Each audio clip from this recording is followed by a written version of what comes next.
Base sa mga nakikita nating mga video, kitang-kita natin ang muling pagsama ni John Riel Casimero at ni Jerry Peñalosa at kumakailan lang ay mas pinili ni Peñalosa na ang maging co-promoter ni Kenneth Nuber kay Kameda Promotions ng Japan na kung saan sa loob lamang ng 15 buwan ay makakalaban na si Nuber sa isang world title fight.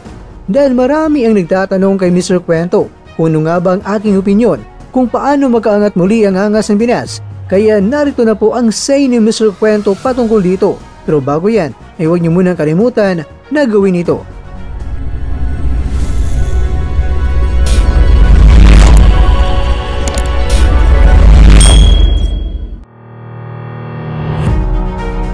Pagbibigyan ko kayo mga kwento dahil medyo mabait naman ako tulad ni Lalay. Lay, mabait naman niyang si Lalay.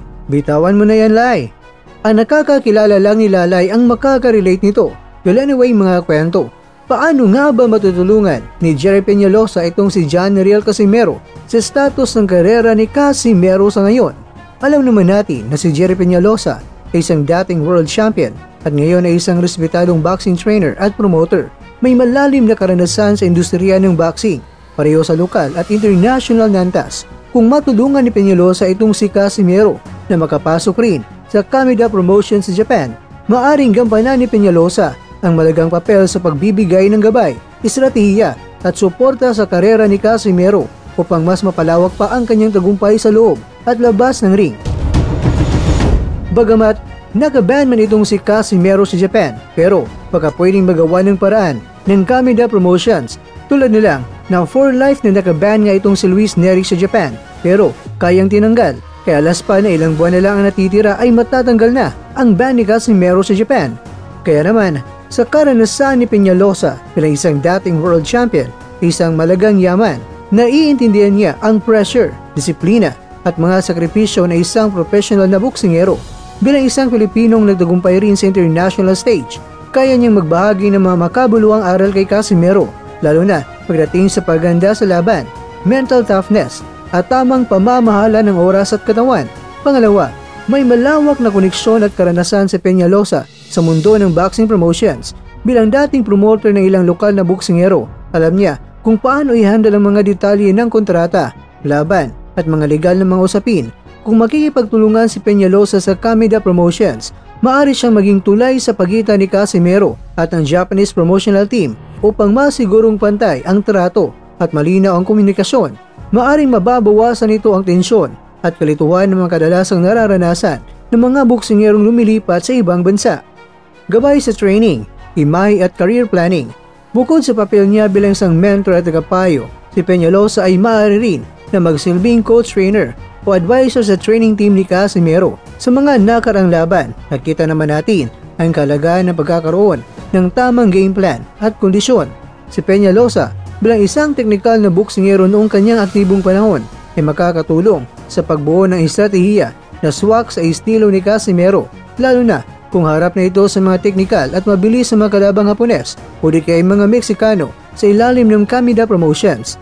Dagdag pa rito, may kakayahan si Peñalosa na tumulong sa pagbuo ng positibong imahe ni Casimero dahil sa ilang kontrobersiya sa social media at media appearances ni Casimero. Mahalaga ang pagkakaroon ng isang tagapayo na tutulong sa paghubog ng kanyang public relations. Sa pamamagitan ni Peñalosa, maaaring maipakita ang mas mature at seryosong panig ni Casimero, bagay na magugustuhan ng mga promoters, sponsors at international fans. Sa huli, si Peñalosa ay maaaring tumulong sa long-term career planning ni Casimero.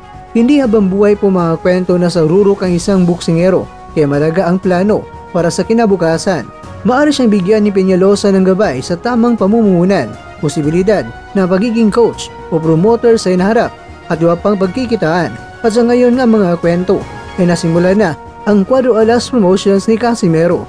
Mga kakwento, ang karanasan, reputasyon at malasakit ni Peñalosa sa kapwa Pilipinong boksingero ay mga salik na makakatulong ng malaki kay Casimero sa tamang paggabay. Maring maging mas matatag at matagumpay ang bagong yugto ng karera ni Casimero sa ilalim ng Kameda Promotions. Isang tagumpay hindi lang para sa kanya kundi para sa buong boxing ng Pilipinas.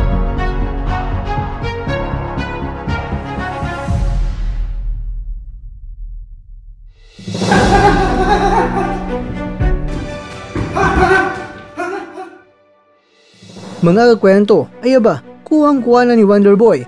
Kuhang-kuha na ang boses ni Pacman habang sumusuntok sa ere.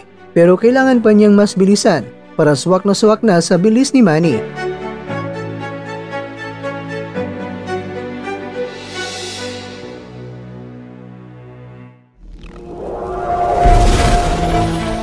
At dyan, nagtatapos ang ating kwento.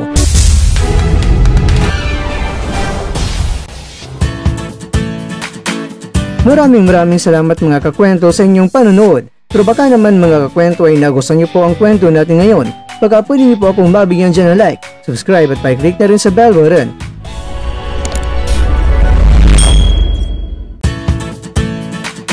Pero bago tayo tatapos mga kwento, syempre, shoutout po muna tayo dyan sa ating mga kakwento. Kay kakwentong Eb Mar Salvacion, kay kwentong Faket Torsky, kay kwentong Gregorio Riquillas. At ikaw kwentong nanonood ngayon, shoutout sa iyo dyan. Bueno, hanggang dito na po muna ang ating kwentuhan. At abangan nyo na po ating susunod na video.